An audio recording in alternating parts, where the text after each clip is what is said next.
2010년 이후로 많은 젊은이들과 또 은퇴하신 부부 사이에 유행했던 것이 있습니다.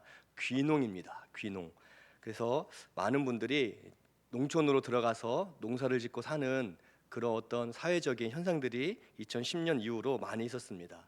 도시 생활이 팍팍하고 또 과도한 경쟁에 지치다 보니까 조금 새로운 그런 어떤 환경을 찾아서 농촌으로 들어가고 어촌으로 들어가서 이제 농사를 짓고 또 어촌에서 여러 가지 일들을 하면서 좀 마음 편하게, 그리고 또 거기에서 새롭게, 특별히 농촌이 젊은 사람들이 많이 없다 보니까 젊은이들이 가서 이제 젊은 농부로서 삶을 새롭게 시작하려고 많은 분들이 가게 되었습니다. 그런데 그분들 중 대부분이 5년 이상을 버티지 못하고 다시 도시로 돌아왔다라는 그런 통계가 있습니다. 농촌에 갔더니 정부 지원도 생각보다 많지 않고 또 농촌의 인심이 상상과는 달랐기 때문입니다. 귀농이 확정되기 전까지 이제 그 농촌, 자기가 들어갈 마을로 가서 또 집도 보고 땅도 보고 또 주민들을 만나면 다들 친절하게 안내해주고 또 격려해주고 잘 왔다라고 칭찬하면서 이야기들을 했는데, 정작 이제 귀농이 정해지고 이사를 가거나 또는 집을 이제 건축해서 이사를 들어가게 되면 그 후로는 생각 못할 어려움들이 많이 발생했다는 거예요. 특별히 마을 대부분의 사람들이 공통적으로 이야기하는 게 마을 이장이 찾아와서 마을 발전 기금을 내라라고 요구했다는 겁니다. 이 발전 기금에 대한 이야기는 전혀 몰랐는데 원래 이사 오면 내는 거다. 수백만 원에서 많게는 수천만 원까지 이르게 되었습니다. 그래서 그것을 어떻게 산정할 수 있는가 했더니 집을 원래 있었던 농촌에 있는 허름한 집을 들어오면 이제 뭐 100만 원, 200만 원이고요. 건축하면 그 건축한 집을 보면서 이 사람이 경제적으로 얼마큼 부유하구나 또는 경제적으로 이 정도구나 하면 거기에 맞춰서 단가를 상정을 한다는 거예요. 그래서 시골에 크게 그리고 튼튼하게 집을 지으면 마을 발전 기금을 많이 내야만 했습니다. 그리고 또 농지, 이제 내가 농사지을 땅으로 갈 때 옆집 땅을 지나가면 그분이 나와서 내 땅을 지나가니까 통용료를 내야 된다. 1년치를 한 번에 내면 싸게 해준다. 근데 안 내면 절대 이 길로 못 들어간다라고 한쪽으로 가는 방향을 막아버린다는 겁니다. 여러분, 이런 이야기가 새삼스럽지 않죠. 왜냐하면 뉴스를 통해서도 많이 이미 우리가 알고 있기 때문입니다. 저희 집도 예전에 시골에 있은 적이 있었는데요. 군대 제대하고 겨울이었습니다. 마을에서 방송이 나오는 거예요. 다 나와서 눈을 치우라고 방송에 나오기 시작했습니다. 그래서 제가 이제 저희 어머니 아버지는 진천에 계셨기 때문에 제가 이제 전화해서 지금 나오라고 하는데 어떻게 해야 되냐고 물어봤더니 나가서 치우면 된다는 거예요. 그래서 제가 안 치우면 어떻게 되냐고 했더니 안 치우면 5만 원 벌금이 있답니다. 그래서 5만 원을 내든지 아니면 나가서 치워야 되는데, 그동안은 제가 군대 있을 동안에는 이제 부모님이 안 계시니까 이제 저희 부모님은 돈으로 이렇게 내셨는데 이제 제가 왔으니까 눈을 치워라. 그래서 제가 열심히 이렇게 눈을 치운 적이 있습니다. 근데 지금은 이게 아주 더 무겁고 또 많은 금액을 요구하는 수준에까지 이른 게 된 것 같아요. 또 집을 지어도 수도관을 연결하거나 가스관 연결할 때 동네 사람들의 동의도 필요하고 또 군청이나 이런 공무원들이 와도 마을 사람들과 문제를 일으킬 수 없기 때문에 마을 사람들이 만류하면 또 원활하게 공급이 안 된다는 겁니다.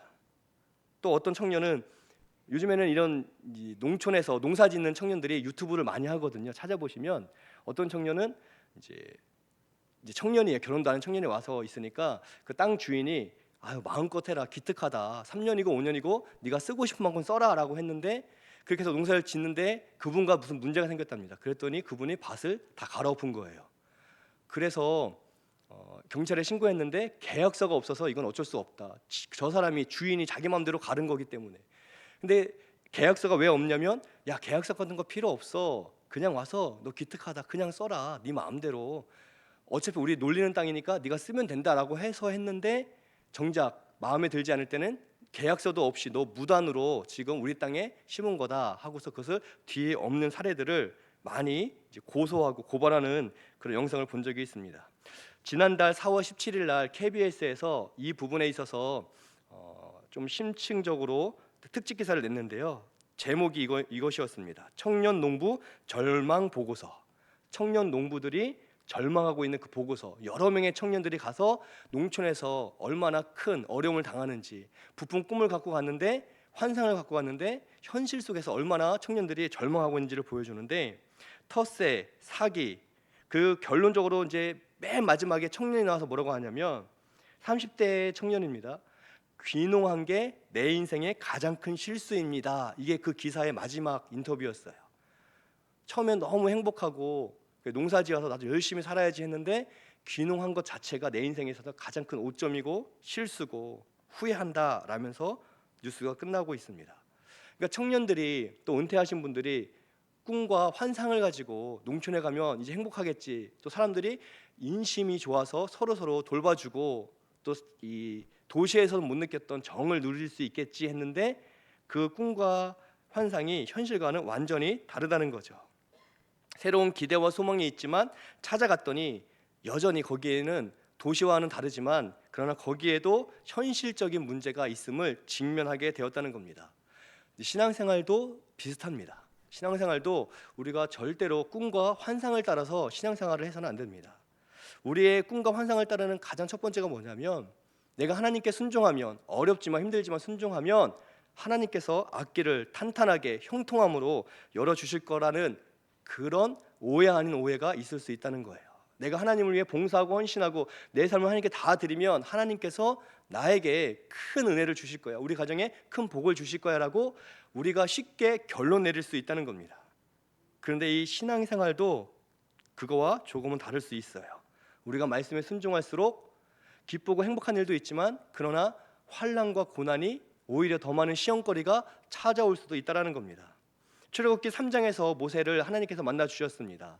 모세는 무명으로 미디안 광야에서 잘 살고 있었습니다. 하나님께서 찾아오셔서 모세를 만나시고 이제 광야에서 이스라엘이 있는 출애굽으로 다시 옮겨가라, 그리고 내가 출애굽할 것이다, 출애굽시킬 것이다 라고 사명을 주시는데, 3장과 4장에서 모세가 한 5번 정도 거절합니다. 하나님, 제가 할 수 있는 영역이 아닙니다. 저는 부족합니다.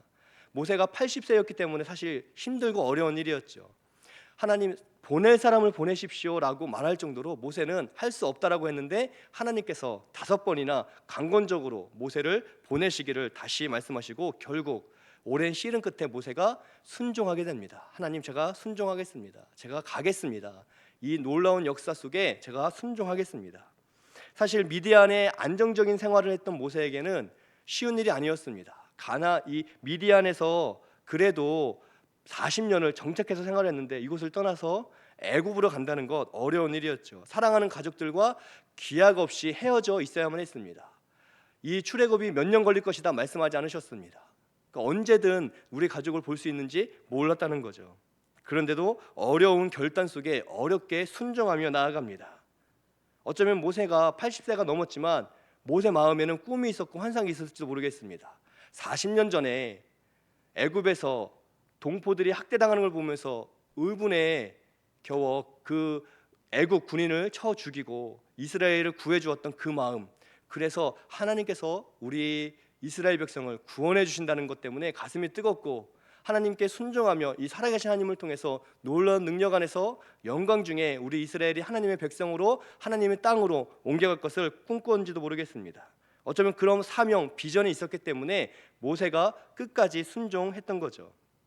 그렇지만 그렇게 하나님의 인도하심 속에 나아갔을 때 문제가 해결되고 또 형통한 방법, 놀라운 방법으로 이스라엘이 아주 순조롭게 출애굽을 했느냐? 그렇지 않음을 오늘 성경이 보여주고 있습니다. 오늘 1절은 그렇게 하나님의 말씀에 순종해 나갔던 모세 그리고 그의 형 아론이 이제 바로를 처음으로 만나는 장면입니다. 1절에 보니까 모세와 아론이 바로에 가서 이제 이야기를 합니다. 왕에게 면담을 요청하고 만나게 되었을 때 우리가 하나님 여호와, 우리가 믿는 여호와 하나님께 나아가야 된다. 절기를 지켜야 된다. 그리고 그 절기를 지킨다는 게 뭐냐면 3절에 보니까 광야에서 사흘기쯤 걸어가서 3일 정도 걸어가서 하나님께 제사 드리고 와야 합니다. 허락해 주십시오 라고 이야기를 합니다. 우리가 하나님께 지켜야 될 절기가 있고 하나님이 계신 곳까지 3일 정도 가야 되니까 가서 예배 드리고 제사 드리도록 허락해 달라고 이야기합니다.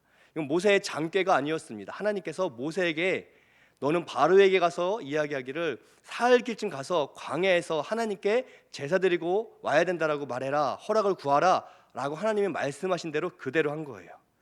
이 모세의 청은 사실 굉장히 상식적인 청입니다. 이것은 이상하고 또 과한 그런 청이 아니었다는 거예요. 하나님께서 모세에게도 또 이스라엘에게도 내가 너희를 출애굽해 주겠다, 말 그대로 애굽에서 탈출시켜 주겠다 라고 하신 적이 한 번도 없습니다.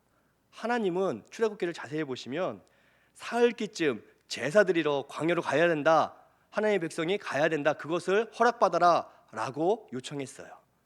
우리가 성경을 읽다 보면 오해하는 경우들이 있습니다. 어떤 오해냐면 지레 짐작하는, 우리가 출애굽기 하면 애초에 하나님이 이스라엘을 애굽에서 탈출시키는 것을 계획하시고 진행한 걸로 우리가 지레 짐작을 합니다. 그렇지만 5장부터 그리고 뭐 그 앞장에서도 그렇고 그 다음 장에서 보면 이스라엘 백성 하나님께서 모세를 통해서 요구한 것은 뭐냐면 우리가 광야로 가서 하나님을 섬겨야 된다, 하나님께 제사 드려야 된다, 이것을 계속 요구합니다. 이 요구가 또한 상식적인 데에는 이유가 있습니다. 고대의 이 이집트, 애굽의 노예 제도가 그럴 수 있는 제도였기 때문입니다. 우리는 고대 이 애굽 시대의 노예 제도를 중세 시대 때 또는 뭐 조선 시대 때 노예제로 생각하고 있는데요. 사실은 그 고대의 문헌들 또 국어학적인 증거를 보면 지금의 임금 노동자들에 대한 이야기와 거의 비슷합니다. 그렇게 큰 학대가 없었고요. 우리가 알고 있는 노예제가 아니라 사실은 이주 노동자들 이야기로 보시면 더 정확합니다. 애굽의 노예제도가 당시에 어땠냐면요, 8일 일하면 이틀 쉬는 제도가 있었습니다. 이걸 철제시켰습니다. 8일 일하고 이틀 쉬는, 그러니까 한 달이면 6일을 쉬는 거예요. 그리고 특별한 이유가 있을 때, 그러니까 개인적인 사유가 있을 때 월차처럼 6일을 더 쉴 수가 있었습니다. 그러니까 한 달 동안에 최대 12일을 쉴 수 있는 노예 제도였어요. 그리고 이들은 하루에 8시간에 준해서 딱 일했습니다. 그리고 당시에 이집트는 노예들에게 집을 다 제공해 줬어요. 그래서 고고학적 증거를 보면요, 어떤 사람들이 그런 얘기를 합니다. 지금 회사 다니는 사람들보다 훨씬 낫다. 회사 다니는 사람들은 집을 안 주고 과도하게 근무시키는데 이때 당시에 애굽이 얼마나 큰 나라였나, 또 위대한 나라였나를 알 수 있다는 거죠. 8시간 근무, 그리고 8일 일하면 이틀 쉬고, 또 중간중간 힘들 때에는 6일을 더 쉴 수 있도록 그 6일의 사유도 다 기록이 되어 있습니다.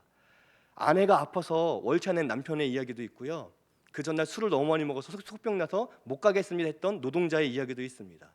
그러니까 별의별 사유로 그 6일 중에 상당 부분을 다 휴가로 쓸 수가 있었고 실제로 휴가로 썼다는 거예요. 그리고 각 종교, 이 애굽에는 수많은 이방 민족들이 다 와서 지금 일하고 있었기 때문에 각 종교별로 1년에 한 번씩 우리가 섬기는 그 신을 위해서 3일간의 종교 휴가가 공식적으로 있었습니다. 그래서 우리 민족이 섬기는 하나님을 우리가 3일 동안 축제, 하나님께 예배드리겠다, 제사드리겠다라고 말하면 그 민족은 다 3일 동안 종교 휴가를 얻을 수가 있었습니다. 그러니까 제가 지금 무슨 말씀을 드리냐면 지금 하나님께서 모세를 통해서 말하고 있는 건 일반적이고 상식적인 청이었다는 거예요. 다른 민족들이 다 그렇게 했고 그걸 허락받아서 3일 정도의 또 자기 종교 휴가를 가졌다는 겁니다. 당시에 노동의 대가로 집도 줄 뿐만이 아니라 음식, 고기, 생선, 의류들 또 술도 제공했습니다. 출애굽 후에 나중에 출애굽한 후에 이스라엘 백성이 힘들 때마다 모세를 원망하면서 반복적으로 하는 말이 뭐냐면 우리가 애굽에 있었더라면 고기도 먹었을 텐데 애굽에 있었더라면 우리가 부족함이 없었을 텐데 라고 말했는데요. 물론 좀 과하게 그들이 원망한 것도 있지만 일면 맞는 이야기일 수 있다는 거죠. 그렇기 때문에 애굽이라는 큰 나라가 반란이 거의 없었습니다. 이주 노동자들, 노예라고 칭하는, 그러니까 이름은 노예이지만 실제적으로는 임금을 받는 노동자의 역할을 했기 때문에 이들이 반란을 일으킨 경우가 이집트 역사상 거의 없었습니다. 그런데 지금 이제 똑같은 청을 이스라엘 백성이 지금 바로에게 하고 있는데 바로가 지금 그것을 막고 있다는 거죠. 여기서 우리가 특별히 기억할 것은 하나님께서는 막무가내로 모세를 통해 출애굽을 요청한 게 아니란 사실입니다. 무조건 내 백성이니까 출애굽 시켜라, 명령해라 라고 하지 않았습니다. 원래 갖고 있는 애굽의 제도를 존중해주고 그것을 인정해주면서 3일간의 휴가, 당당히 요구할 수 있는 그 휴가를 달라. 그러면 8일 일하고 이틀 쉬고 그 이틀 동안 이틀과 3일의 종교육을 붙여서 5일이면 이 애굽에서 하나님의 산 호렙산까지 가서 예배드리고 돌아올 수 있다라고 상식적인 이야기를 지금 하고 있는 거예요. 충분히 광야로 가서 하나님께 제사 드리고 올 수 있는 시간적 여유가 있었습니다. 2절에 바로가 거절합니다. 여호와가 누구인데 내가 그의 목소리를 듣고 이스라엘을 보내야 되냐? 나는 여호와를 알지 못하기 때문에 보내지 않겠다라고 하는데요. 이것도 상식적인 답입니다. 왜냐하면 이집트 애굽에는 신 목록이 있었습니다. 신의 목록이 있는 책자가 있었어요. 그 책에는 별의별 신의 이름이 다 있는데 여호와라는 신은 없었습니다. 그래서 이방 민족들이 요구하면 그 신이 여기에 있으면 이 신을 섬기는구나. 너네는 뭐 6월 둘째 주에 섬기는구나. 체크해서 이제 보내주고 또 다른 신은 뭐 10월 첫째 주다 그럼 보내주고 했는데 여호와라는 신은 없었기 때문에 바로도 상식적으로 대답을 한 겁니다. 원래의 상식대로 우리에게 여호와를 섬길 시간을 주십시오 할 때 여호와의 이름은 우리에게 없다. 그런 이름을 들은 적이 없다. 상식적으로 거절한 겁니다. 그러면 원래는 여호와 하나님이 누군지 설명하고 또 이스라엘 사람들의 이야기를 듣고 그들의 신에 대한 신앙을 듣고 그러면서 이렇게 체크해서 그것을 기록을 하면 되는데 그런데 그렇게 하지 않는 게 이제 문제가 시작된 거죠. 2절까지는 아무 문제가 없는 대화입니다. 일상적인 대화였어요. 그런데 바로가 거기서 멈추지 않고 4절부터 9절에 보시면 굉장히 강팍한 마음으로 이제 말을 하는데 그게 이제 문제가 되는 거예요. 왜냐하면 이 4절부터 9절까지 얘기는 한마디로 뭐냐면 너희가 먹고 살만하니까 이름도 알지 못하는 신에게 제사를 운운하며 장깨를 쓰고 있다. 너희의 업무량을 늘리겠다. 너희를 이제 진짜 노예 삼겠다라고 선언하는 게 4절에서 9절 내용입니다. 원래 이렇게 선언하지 않습니다. 받아주고 이야기를 들어주고 또 그들에게 적절한 3일간의 휴가를 줘서 반란이 일어나지 않도록 그리고 더 충성하도록 그렇게 제도를 만들었었는데 그런데 여호와 하나님께만 바로가 강팍하게 나가는 거예요. 왜냐하면 여호와 하나님만이 진짜 살아계신 하나님이시기 때문에 악한 영 사탄 마귀가 바로의 마음을 강팍하게 했다는 겁니다. 다른 신들은 가짜 신 우상이기 때문에 얼마든지 3일이고 30일이고 휴가 줄 수 있지만 여호와 하나님은 진짜 살아계신 하나님이시니까 바로의 마음에 강팍함이 들어서 이스라엘 백성을 진짜 우리가 알고 있는 노예 삼는 내용이 이 성경에 기록이 되어 있습니다. 이것은 굉장히 이례적인 일이죠. 애굽의 노예들은 노예 증서도 씁니다. 계약서도 써요. 어떻게 한다, 또 얼마를 받는다, 얼마의 기간 동안 일한다 이런 계약서도 다 자료가 남아 있습니다. 그렇게 인권을 중요하게 여겼어요. 업무 시간도 정해져 있었습니다.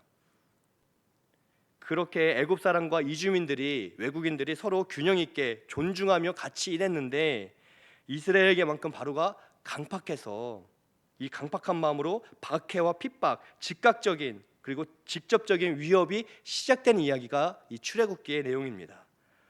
사람들은 그렇게 생각합니다. 세상은 합리적이고 이성적이고 상식적인데 하나님과 교회와 그리스도인들이 비합리적이고 비상식적이다, 뭘 지각하다라고 많이 비난하고 이야기합니다. 여러분 정반대입니다.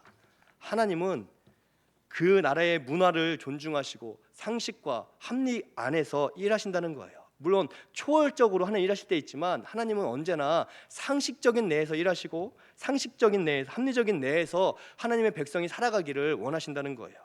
반면에 애굽이야말로 감정적이죠. 애굽이야말로 비이성적으로 대하고 있습니다. 우리는 사람들은 이성적으로 대하는 것처럼 보이고 믿는 사람들은 이성적이지 않다, 너무 감정적이다, 교회 가서 울고 불고 감정적이다고 하는데요.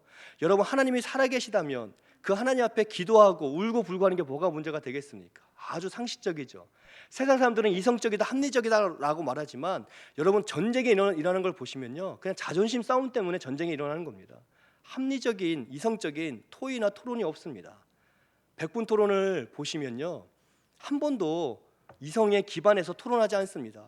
감정적으로 쟤 나쁜 놈이다, 쟤는 더 나쁜 놈이다, 그냥 욕하고 싸우고 다툴 뿐이에요. 사람은 이성적이지도 않고 합리적이지도 않습니다. 그런데 우리가 하나님을 비난할 때, 세상 사람들이 하나님을 비난할 때 반대로 하나님이 비합리적이고 또 비상식적이다라고 이야기하는데요, 성경을 보시면 그렇지 않습니다. 오히려 하나님은 그 문화를 존중해 주시고 그 문화권 내에서 일하신다는 거예요.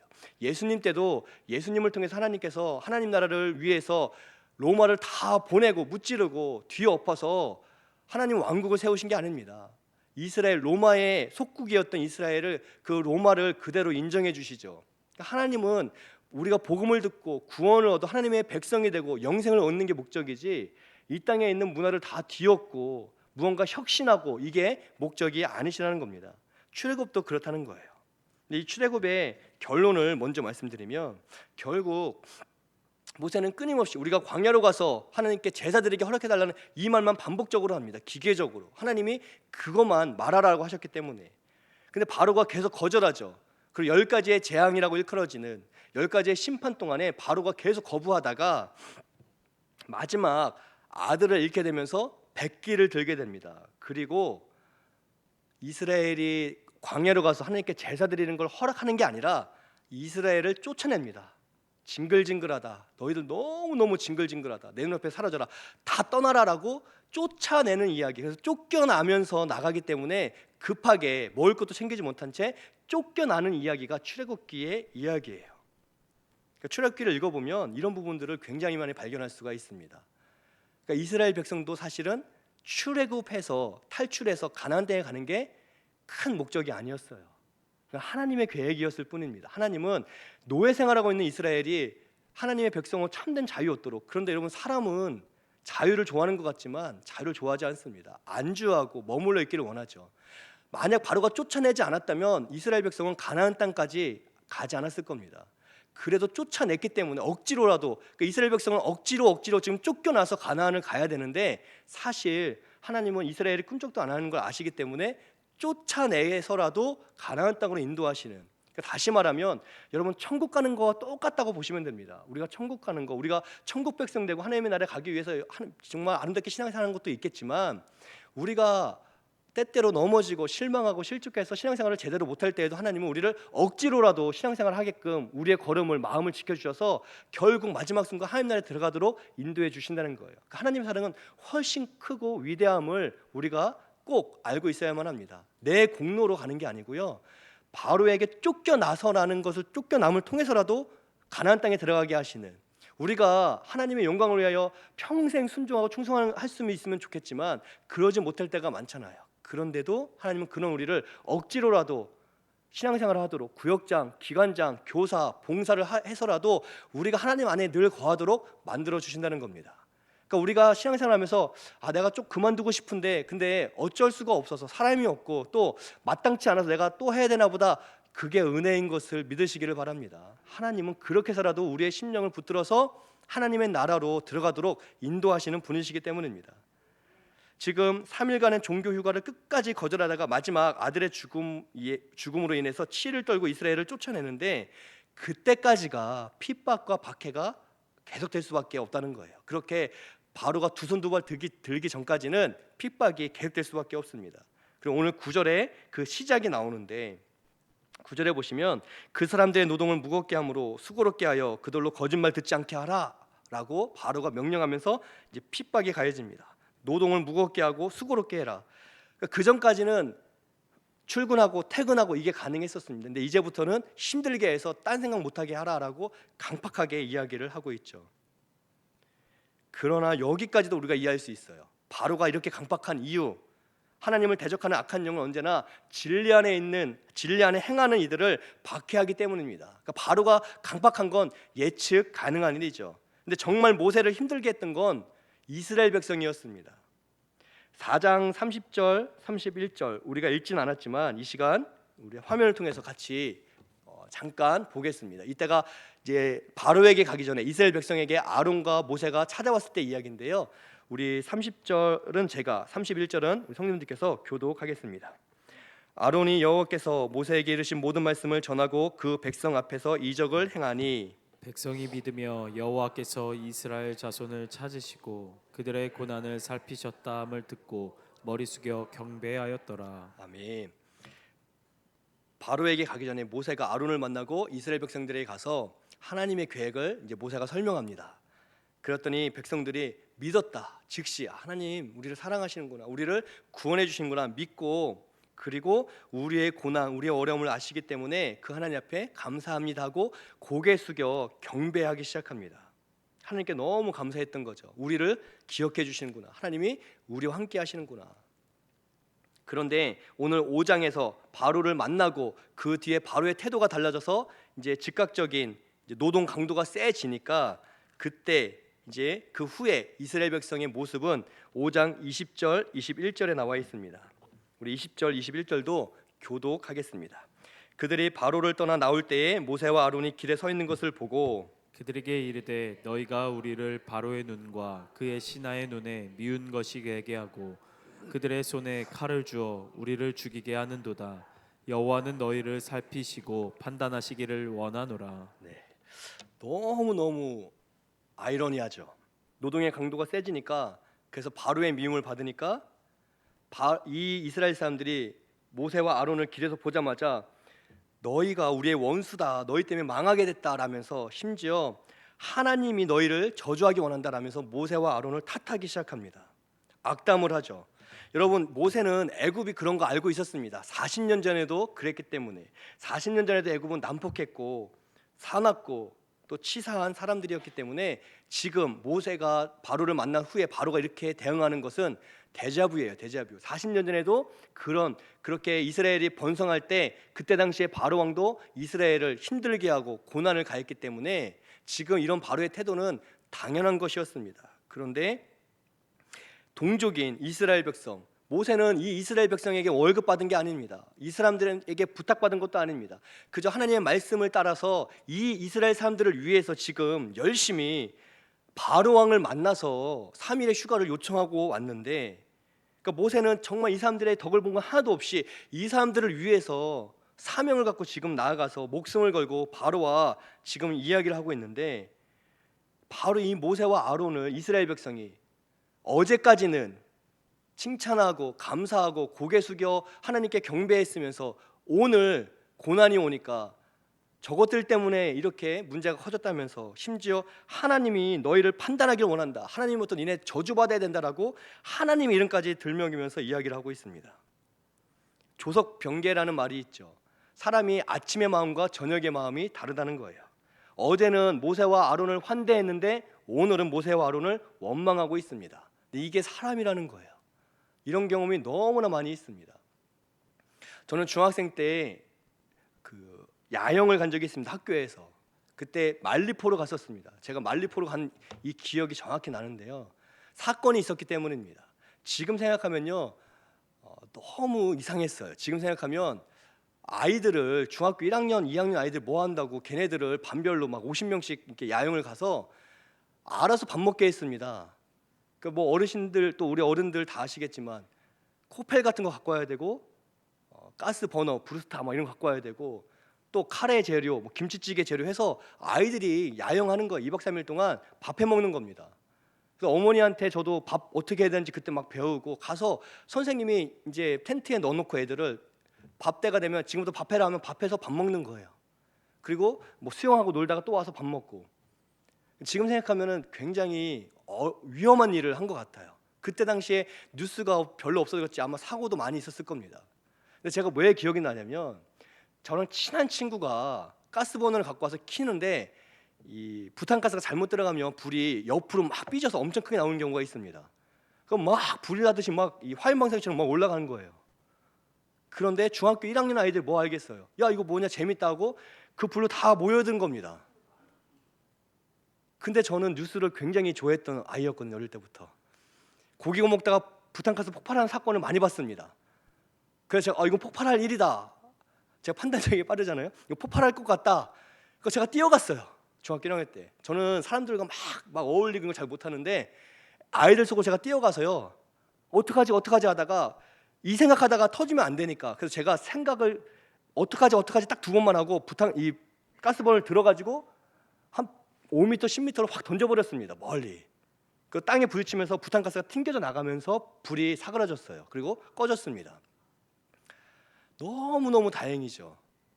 근데 그 부탄가스 친구가 저는 진짜 친한 친구였는데 그 친구가 김의겸이라는 친구입니다. 아주 나쁜 친구예요.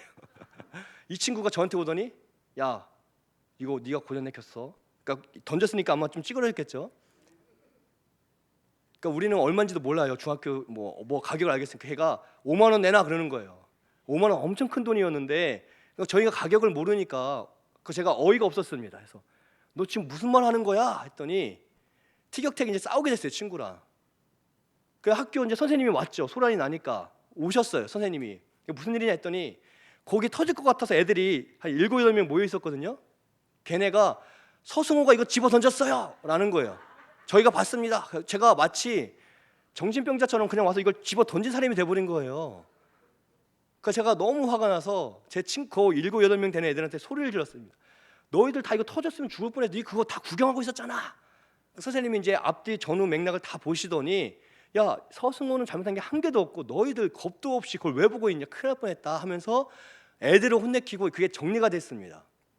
제가 그때 중학교 1학년 14살 때 뭘 알았냐면 사람을 의지할 사람이 없다, 믿을 사람 하나 없다, 하나님 외에.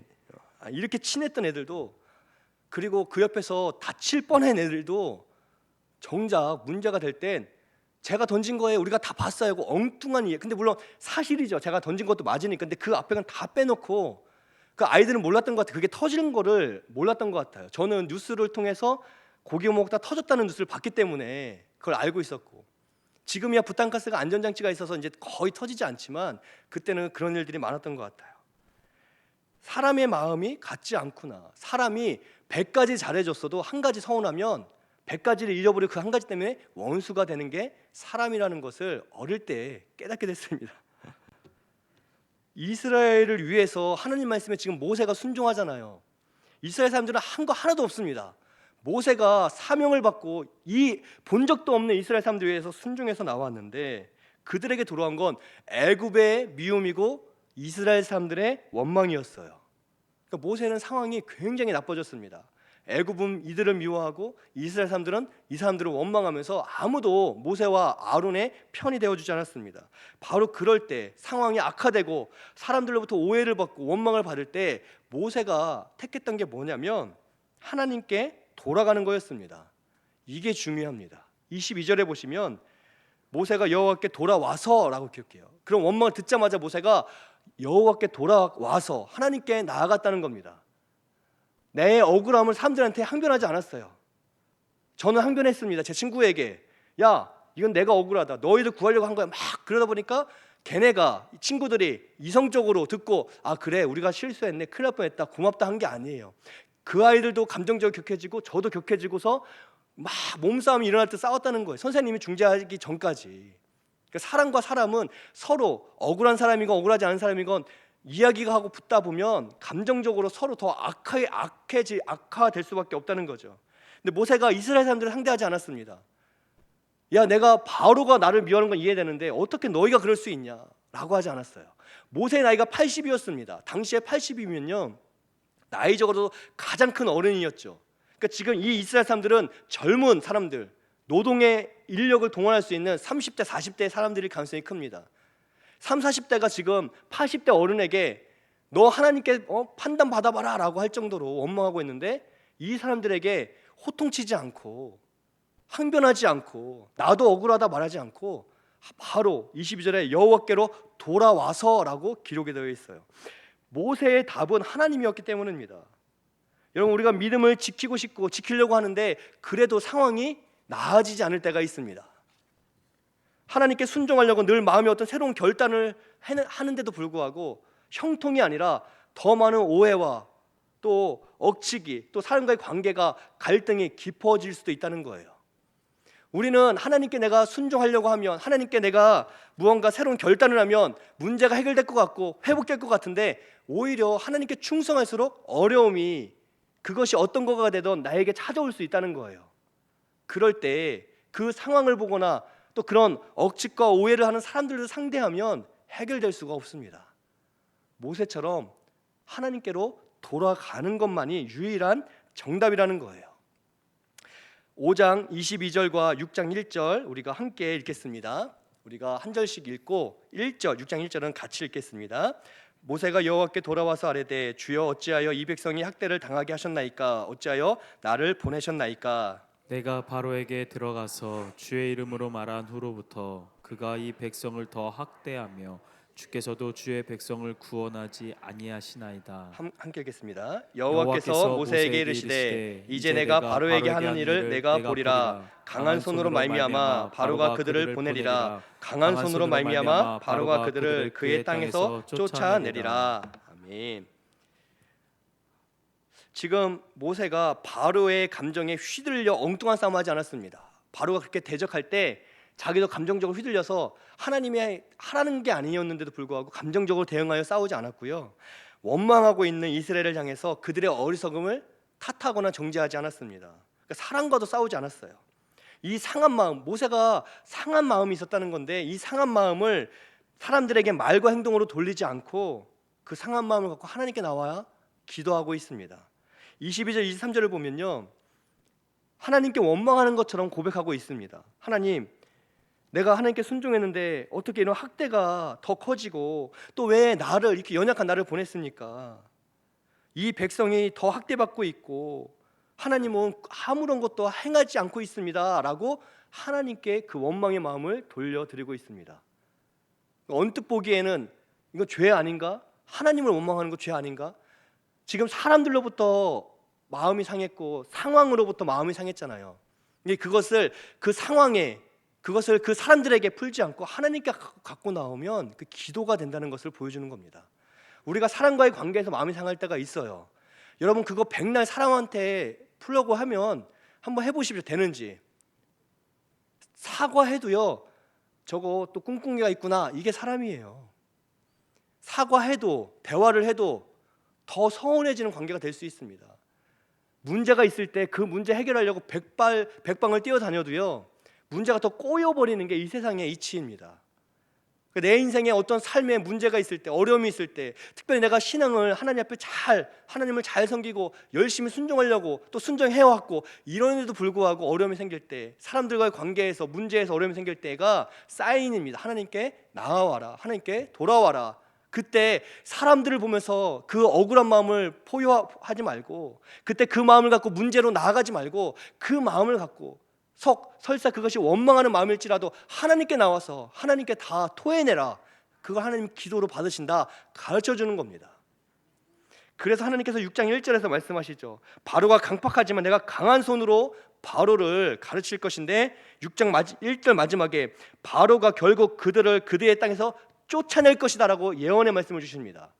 출애굽기는 쫓아낸 이야기예요. 탈출 이야기가 아닙니다. 독립운동이 아니에요. 출애굽은 애굽을 탈출했다가 아닙니다. 애굽에서 쫓겨났다예요.